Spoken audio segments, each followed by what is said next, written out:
어디에서 빛을 찾을 수 있을까요? 아침마다 아무렇지도 않다는 듯 천연덕스럽게 태양이 떠오릅니다. 햇살이 이슬에 닿을 때마다 풀잎 끝이 금빛으로 떨리고 그 작은 떨림에 벌 한 마리가 다가와 날개를 반짝입니다. 그러나 그 찬란한 빛의 그림자엔 말없는 비명이 함께 숨쉬고 있습니다. 꿀벌은 점점 사라지고 들꽃은 돌아오지 않으며 남극과 북극의 얼음은 해마다 더 깊게 무너지고 있습니다. 바다는 쓰레기로 짙어지고 바다 거북은 플라스틱을 먹이로 삼으며 알을 낳을 모래사장을 잃어갑니다. 기후가 상승하면서 잦아지는 대규모 산불은 먼 동네 이야기가 아닙니다. 무너지는 생태계 순환, 낯설어진 계절의 감각 속에서 우리는 익숙했던 삶의 조건들이 하나씩 무너져가는 것을 바라보고 있습니다. 우리가 계속될 거라고 여겨온 일상의 풍경은 사실 무너지는 생태계가 간신히 붙잡고 있는 마지막 균형 위에 놓여 있습니다.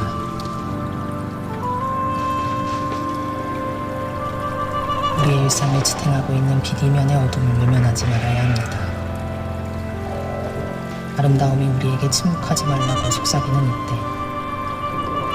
우리는 봐야 합니다. 들어야 합니다. 그리고 일어나야 합니다.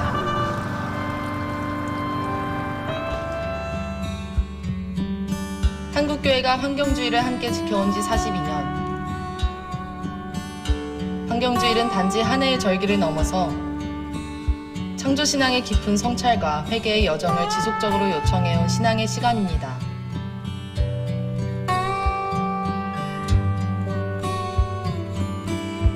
녹색 그리스도인은 바로 빛의 자녀로 부름받은 이들입니다. 절망의 어둠 앞에서도 고개 숙이지 않고 희망의 불빛을 먼저 밝혀 세상의 방향을 비추는 믿음의 증인입니다. 창조세계의 회복은 더 이상 선택의 문제가 아닙니다. 이제 그것은 우리가 누구이며 무엇을 믿는지를 증명하는 신앙의 본질입니다. 이 본질 앞에서 교회는 다시 녹색이라는 이름 아래 하나 되어야 합니다.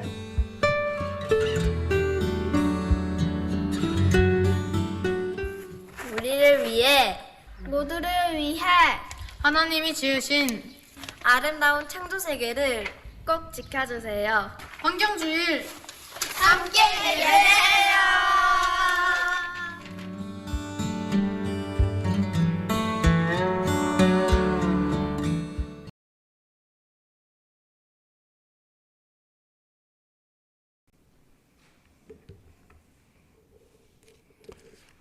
네, 오늘 42년째 한국교회가 그리고 우리 기독교 대한감리회가 제정해서 성수하고 있는 환경주의를 기념하는 영상을 보았습니다. 과거에는 환경 얘기를 하면 한가한 소리, 여유 있는 사람들, 할 일 없는 사람들이 하는 얘기처럼 들렸지만 이제 우리는 속속 들려오는 뉴스를 통해서 기후재앙과 기후난민들의 그런 처절한 삶의 현장을 여실히 목도하고 있습니다.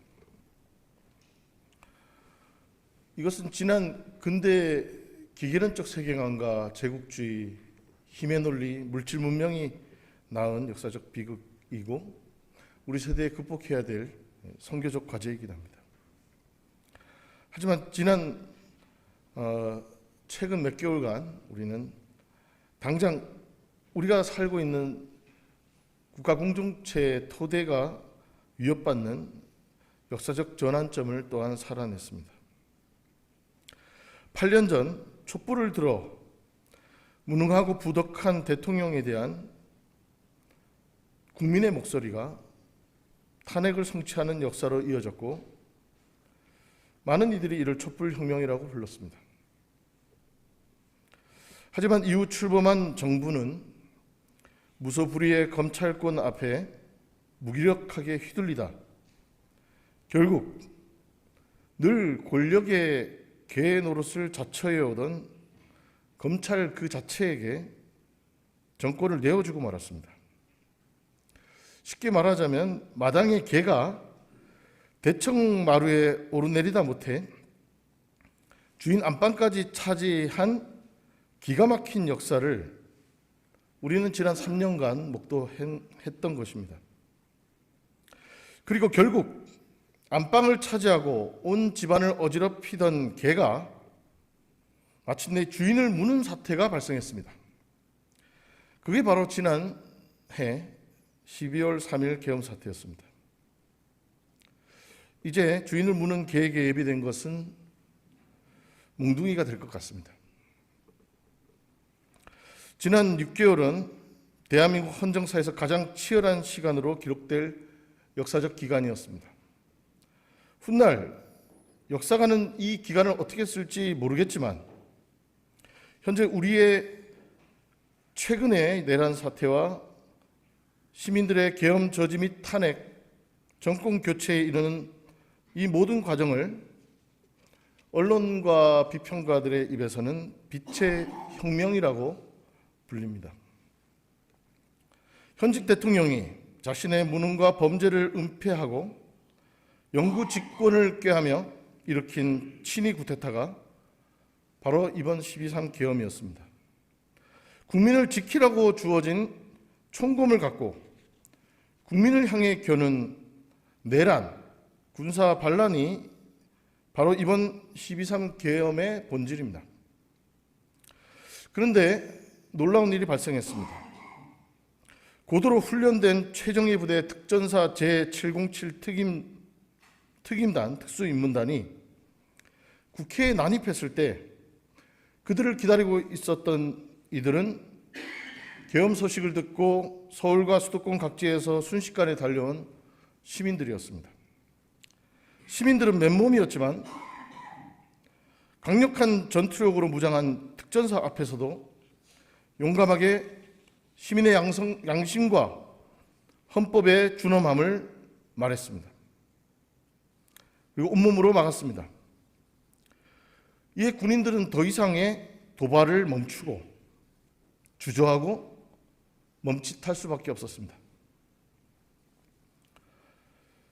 국가 공동체의 기반이 붕괴될 뻔한 위기의 순간을 국민들은, 시민들은 자신의 생명이 위태로울 수 있는 절체절명의 순간을 돌파하여 적극적인 참여와 실천으로 위기를 극복했습니다. 군인들의 소극적인 대응도 참사를 막고 계엄을 신속하게 해제하는 중요한 요인이 되었습니다. 결국 민주적 절차에 따라 무너지는 헌정 질서를 우리는 회복할 수 있었습니다.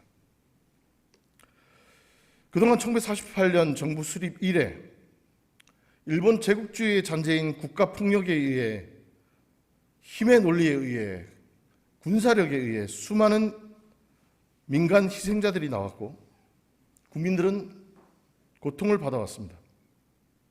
그러나 이번 12.3 계엄은 그 이전에 수차례 반복되어 온 국가폭력과 시민 저항의 새로운 양상과 대반전을 보여주었습니다. 그리고 모든 강고한 국가폭력을 평화적으로 막아냈습니다. 놀라운 역사적 전환점입니다. 이런 일이 가능했던 원동력은 무엇이었을까요? 12.3 계엄과 해제 이후 윤 대통령에 대한 탄핵안 1차 표결이 진행된 12월 7일 바로 그날 스웨덴 스톡홀름 할리몬에서는 노벨 문학상 수상이 예정된 한강 작가의 기념 강연이 있었습니다. 그때 한강 작가의 기념 강연에서 2025년 상반기를 뜨겁게 달군 시대적, 역사적, 문학적 질문이 우리에게 던져졌습니다. 너무나도 자주 들었기 때문에 저도 설교에서 몇 차례 인용한 적이 있지만 오늘 그때 12월 7일 스웨덴에서 한강 작가가 했던 강연의 일부 내용을 읽어드리겠습니다. 소설을 쓰는 일은 더 이상 진척할 수 없겠다고 거의 체념했을 때 한 젊은 야학교사의 일기를 읽었다.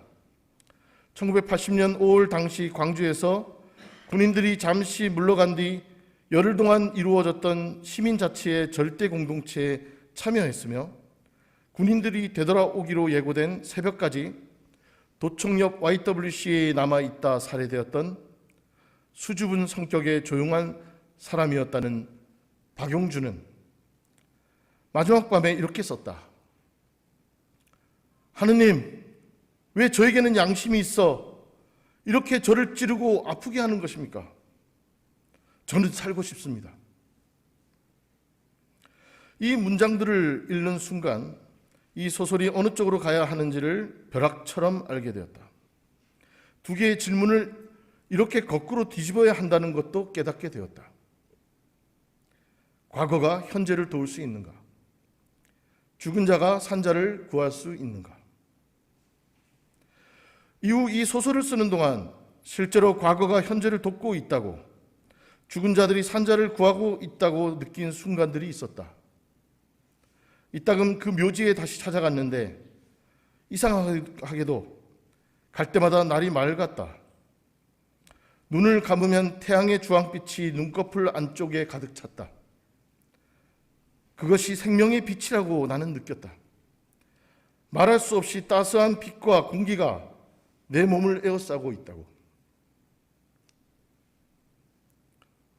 한강 작가는 망월동 한 시민의 무덤 앞에서 자신의 눈꺼풀 사이로 세밀하게 파고드는 생명의 빛을 느꼈다고 말합니다. 죽은 이들의 자리에서 발견한 빛. 저는 한강 작가가 무덤에서 발견한 저 빛, 생명의 빛, 말할 수 없이 따스한 빛과 그 공기를 통해 망월동 묘지에 묻힌 저 광주의 시민들이 우리 역사 속에서 진정한 빛의 사람들이었음을 한강 작가는 선언했다고 느꼈습니다. 한강 작가가 스웨덴에서 이 강연을 하고 한 직후에 그 같은 날 이곳에 함께하고 계시는 이범조 목사님, 이동순 목사님, 배윤숙 목사와 함께 우리 교회에 몸담고 있는 목사들은 국회 앞 북측 담벼락 밑에서 탄핵안 1차 표결의 결과를 기다리고 있었습니다. 역사는 그렇게 호락호락하지 않아서 국민의힘 의원들의 표결 불참으로 1차 탄핵안은 무산되고 말았습니다. 그날의 무력감, 좌절감, 허탈감, 실망감은 평생 잊을 수 없는 기억이 되었습니다. 그날 허망한 마음을 품고 돌아가시던 이범조 목사님의 뒷모습이 여전히 눈에 선합니다. 추위와 허기에 지쳐서 남은 우리들은 영등포 시장으로 향했습니다. 따뜻한 국밥 한 그릇이라도 먹으려고 했지요. 문제는 우리가 서 있던 국회 북측 담장 쪽에서 영등포 시장으로 가려면 국회 앞 광장을 가득 메우고 있는 수만 명의 군중을 뚫고 이동해야 했습니다.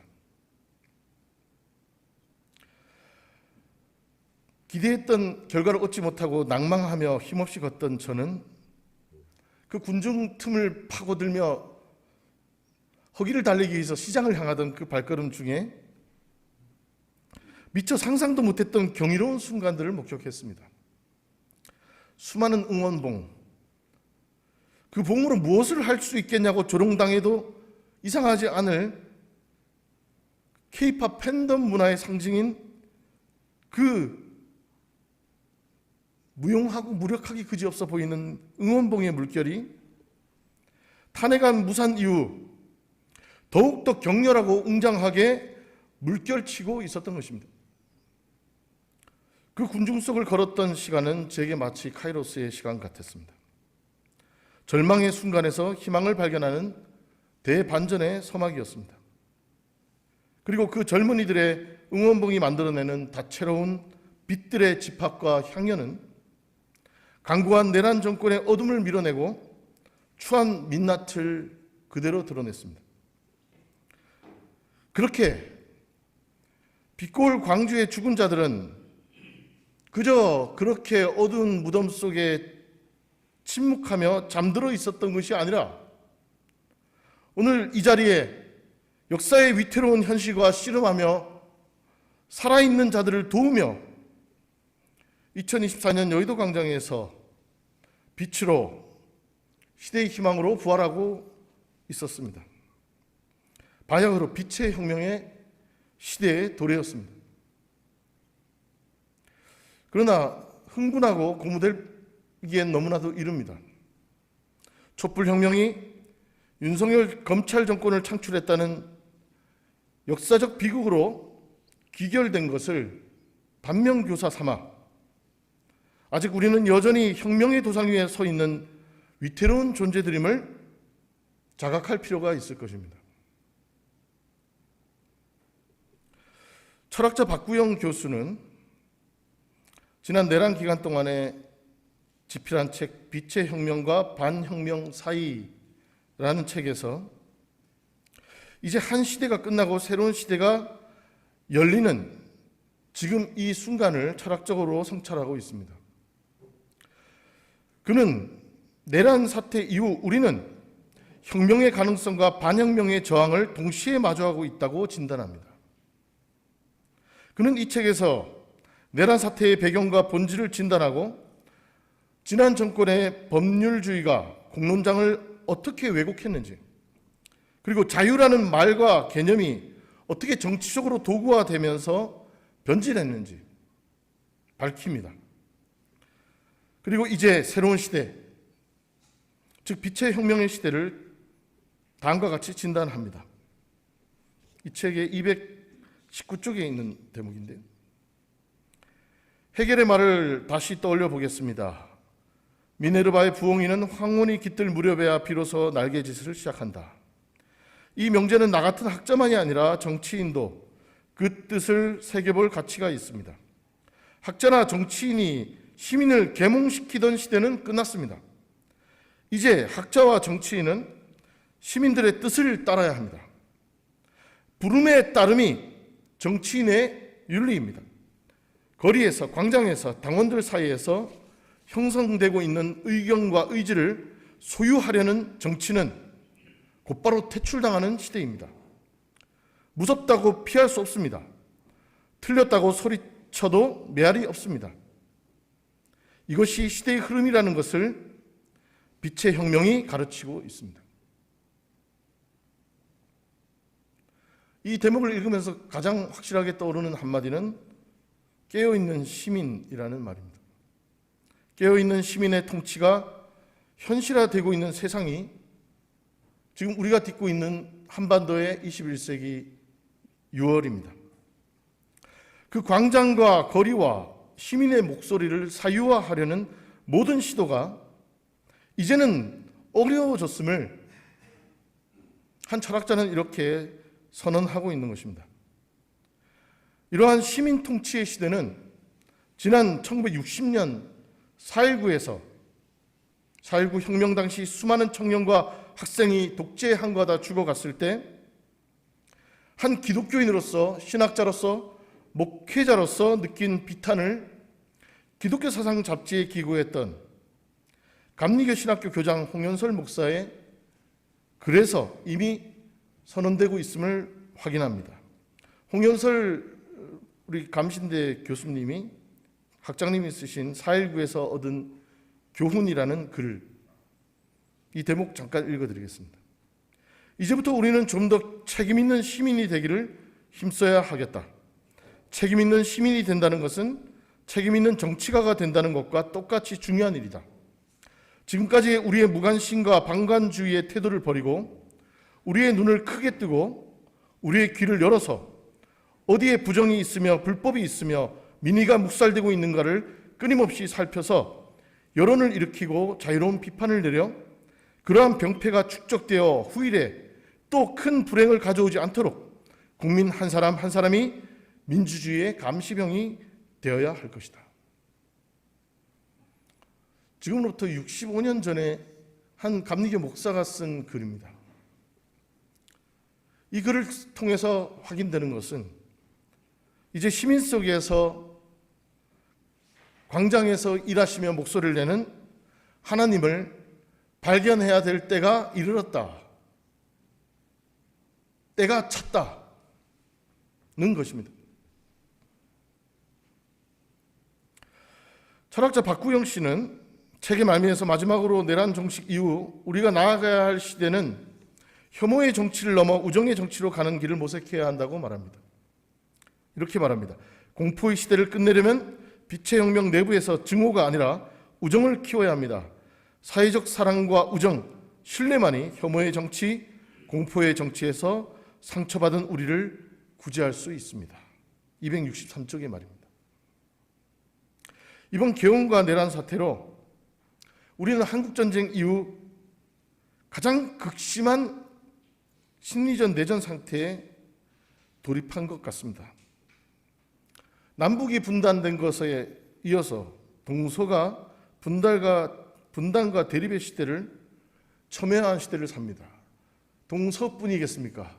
노소와 남녀와 부자와 가난한 자와 모든 관계와 관계를 이간하고 분열시키고 서로가 서로를 혁명하게 함으로써 정치적 이득을 취하려는 자들이 준동하는 시대, 그 시대를 우리는 지난 3년간 살아야 했습니다. 이제 새로운 빛의 혁명의 시대를 온전히 개막하고자 한다면 우리는 그리스도의 복음을 등에 지고 혐오가 아닌 관용, 증오가 아닌 우정으로 서로의 모습과 생각을 포용하고 서로를 존중하며 연대하는 세상을 만들어 가야 할 것입니다. 그것이 오늘 예수님이 선언하신 빛의 자녀들이 어둠이 깃든 한국 사회를 새롭게 하나님의 복음으로 이 난국을 해결할 소명이며 시대의 부름입니다. 이제 우리는 하나님과 사람과 사람 사이에 놓인 단절과 갈등을 해소하고 화해의 길을 모색함과 더불어 사람과 자연 사이에 놓인 절체절명의 위기 또한 인지하고 극복해야 할 시급한 숙제 앞에 서 있습니다. 우리의 존중과 연대와 우정은 이제 우리가 그동안 착취와 빼앗음의 대상으로만 여겼던 피조 세계에 대해서 한강 작가의 표현을 빌린다면 1인칭 시점을 회복하는 것입니다. 프란체스코가 새들과 일체감을 느꼈듯이 피조 세계와 소통하고 피조 세계의 고통을 나의 고통으로 받아들이는 1인칭 시점의 회복. 오늘 우리가 함께 나눈 에베소서의 말씀은 예수를 믿는 이들이 빛의 자녀로 살아갈 것을 권하고 있습니다. 여러분이 전에는 어둠이었으나 지금은 주님 안에서 빛입니다. 빛의 자녀답게 사십시오. 이 말씀은 하나의 대전제를 가지고 있습니다. 같은 에베소서 5장 1절에 보면 그리스도인은 사랑을 받는 자녀답게 하나님을 본받는 사람이 되어라. 신약성서에서요, 하나님을 본받는다, 이미타티오 데이라는 이 표현은 딱 여기 에베소서에만 등장한다고 합니다. 바울은 자신의 편지에서 그리스도를 닮은 나를 닮으라 라고는 했어도 하나님을 닮으라라는 표현은 사용하지 않았습니다. 오히려 복음서에 비슷한 말이 등장합니다. 하늘에 계신 아버지께서 완전하신 것처럼 너희도 완전하라. 아버지께서 자비로우신 것 같이 자비로운 자가 되라. 오늘 우리가 읽은 에베소서의 말씀은 복음서의 예수님의 가르침을 보다 심화한 것이라고 볼 수 있습니다. 성령 강림절은 우리의 탐욕과 교만, 아집으로 인해 파괴된 하나님과 사람의 관계가 회복된 새로운 시대의 선언적 사건이었습니다. 이제 성령 강림의 사건을 통해 우리는 우리 안에 상실된 하나님의 형상을 회복하는 경험을 해야 할 것입니다. 자칫 잊고 지냈던 나의 본질을 찾는 여정이 성령 강림을 통해 시작된 것입니다. 성령 강림절은 하나님과 나의 관계를 재발견하는 시간입니다. 우리는 하나님과의 관계 회복을 통해 어둠에서 나와 빛의 자녀로 부름받은 존재들입니다. 빛의 자녀로 선언된 이들은 그럼 가만히 있어야 할까요? 빛은 그 존재 자체가 어둠을 내몰고 세상을 비춥니다. 바울 사도는 빛의 자녀다움에 대해서 말합니다. 빛의 자녀답게 살라고 말합니다. 그리고 그 빛의 삶이 열매를 맺어야 한다고 말합니다. 빛의 열매는 모든 선과 의와 진실에 있습니다.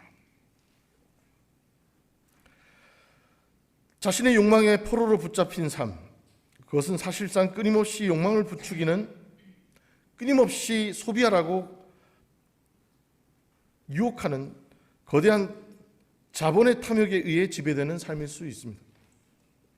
이것은 애초 자연을 대상으로만 여기고 인간만이 만물의 주인이라 여기는 근대적 기계론적 세계관에서 시작된 삶의 기결의 모습입니다.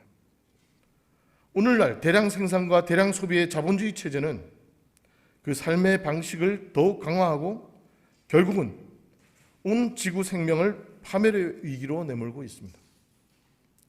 일찍이 칼 폴라니는 그의 저작 거대한 전환에서 자본주의적 시장 경제를 사탄의 맷돌이라 비유하며 그 해악을 지적했습니다. 도저히 상품이 될 수 없는 자연, 토양, 물, 공기, 그리고 하나님의 형상대로 지음받은 인간, 그 인간에는 노동도 포함되어 있습니다. 이런 것들을 상품화하는 오늘의 시장 경제는 결코 하나님의 창조 질서에 부합되는 것도 자연적인 것도 아니며 지극히 인위적인 것으로 인류가 최근세의 역사에서 짧게 경험하고 있는 인류사의 일시적 현상에 불과합니다. 사람과 사람이 서로를 1인칭으로서 바라보게 되는, 서로가 서로 다른 말을 하지만 다 통하는 성령 강림절의 영적 일체감에 반하여 사람과 사람이 서로를 도구로서, 상품으로서, 타자로서 바라보다 못해 3인칭 타자로서 그냥 자신의 이익을 창출하는 대상화하는 이러한 세상 속에서 우리는 하나님과 사람, 사람과 사람, 사람과 자연의 모든 순환적 연결고리가 끊어진 죽임의 문화를 어느덧 형성하고 만 것입니다. 우리는 이 죽임의 어둠의 문화가 지배하고 있는 이 세상 속에서 다시금 하나님의 원리, 하나님의 나라의 메커니즘을 다시금 도입하고 그 빛을 확장해야 될 소명받은 이들입니다. 이 말씀, 오늘 우리가 읽은 에베소서 5장의 말씀은 우리가 그동안 살아왔던 잘못된 삶의 방식, 어둠에서, 그런 어둠의 자리에서 벗어나 빛의 자녀로서 열매 맺는 삶을 살아가도록 우리에게 촉구하고 있습니다. 자기 중심적인 욕망에 사로잡힌 상태에서 벗어나서 사랑을 실천하고 정의를 이루며 이로써 하나님과 더불어 신실하게 살아가라는 삶의 부름이요 요청인 것입니다. 그것은 인간 사회 안에 제한되지 않습니다. 온 생명이 기쁨을 누리는 우주적 사랑의 공동체를 지향하는 삶입니다. 우리는 어둠의 절망을 딛고 일어나 희망의 빛 가운데 살아가는 그리스도인들입니다. 우리는 지금 사회적 정의가 무너지고 생태적 정의가 파탄난 이 어둠의 세계 가운데 살고 있지만 이것이 우리의 욕망과 삶의 방식에서 비롯되었다는 것을 인지하고 우리의 잘못된 삶의 방식을 돌이킨다면 또한 이것을 극복 가능하다는 것을 우리는 발견하게 됩니다. 우리로 인해 발생한 문제니까 우리가 결자 해지해야죠. 예수님의 부활 사건과 성령의 강림 체험은 하나님의 구원사 전체 드라마의 클라이맥스의 장면입니다. 이 시점부터 하나님과 사람의 신비적 일체의 시대가 열렸습니다. 이제 우리는 우리의 탐욕과 무지로 인해 빚어진 하나님의 창조 세계의 파괴와 무너짐을 인지하고 하나님과 사람, 자연의 신비적 일치의 새로운 시대를 맞이하는 원년으로 2025년을 삼아야 할 것입니다. 우리는 지난 겨울과 봄 사이에 하나님이 개입하지 않고서는 도저히 납득되지도 이해되지도 않는 신묘한 빛의 혁명의 시간을 목도했습니다. 어느 누구 하나 피 흘리지도 죽지도 않은 이 무혈의 혁명의 시대, 이제 한반도에서 시작된 빛의 혁명이 온 세계를 환히 비추길 소망합니다. 위기에 처한 민주주의를 구출하고 사회적 정의와 생태적 정의를 이루는 위대한 소망의 발걸음을 가장 먼저 앞장서 내딛는 빛의 자녀로 살아가는 아펜젤러 인후교회의 모든 성도님들, 그리고 이곳에 거하는 모든 선교사님들과 가족들 되시기를 간절히 축원드립니다.